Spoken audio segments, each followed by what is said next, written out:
علیکم ورحمۃ اللہ وبرکاتہ۔ جی محترم بھائی نے یہ ایک پوسٹ سینڈ کی ہے جس میں لکھا نبی علیہ الصلوۃ والسلام نے فرمایا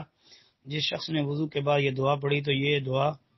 ایک کاغذ پر لکھ کر اس پر مہر لگا دی جاتی ہے، پھر یہ مہر قیامت تک نہیں کھولی جائے گی۔ سبحانک اللہم و بحمدک اشہد ان لا الہ الا انت استغفرک و اتوب الیک۔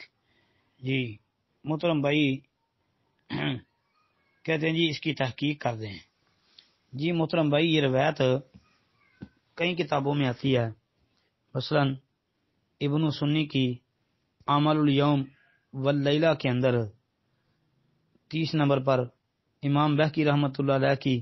الدعوات الکبیر کے اندر 59 نمبر پر، حافظ ابن حجر رحمۃ اللہ علیہ کی نتائج الافکار جلد 1 صفحہ 244، اس کے علاوہ جو ہے آپ اعمال الیوم واللیلہ امام نسائی کی 81 نمبر اور امام طبرانی کی اوسط جلد 1 صفحہ 46 اور امام طبرانی کی کتاب الدعا حدیث نمبر 388، امام حاکم کی مستدرک جلد 1 صفحہ 564 اور 565 اس کا بھی مطالعہ کر لیں۔ پھر اس کے ساتھ ساتھ نتائج الافکار ابن حجر کی جو ہے اس کا صفحہ 250 وہ بھی، اور حافظ ابن حجر کی ہی التلخیص الحبیر جلد 1 صفحہ 102، ان کتابوں کا خصوصی مطالعہ کریں۔ جی یہ روایت مرفوعاً جو ہے یہ کلام ہے، اس میں بعض علماء نے کہا کہ مرفوع ثابت ہے، موقوف بھی ثابت ہے، البتہ اس میں بہت لمبا چوڑا اختلاف ہے۔ جی لمبا چوڑا اختلاف ہے، البتہ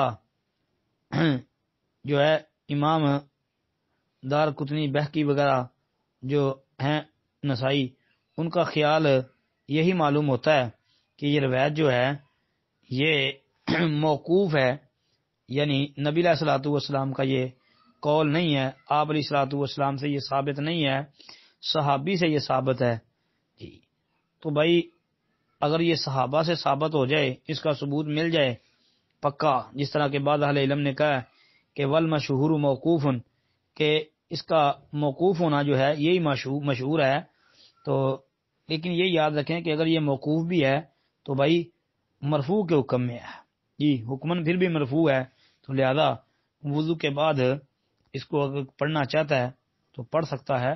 انشاءاللہ، اس میں کوئی تنگی معلوم نہیں ہوتی۔ جی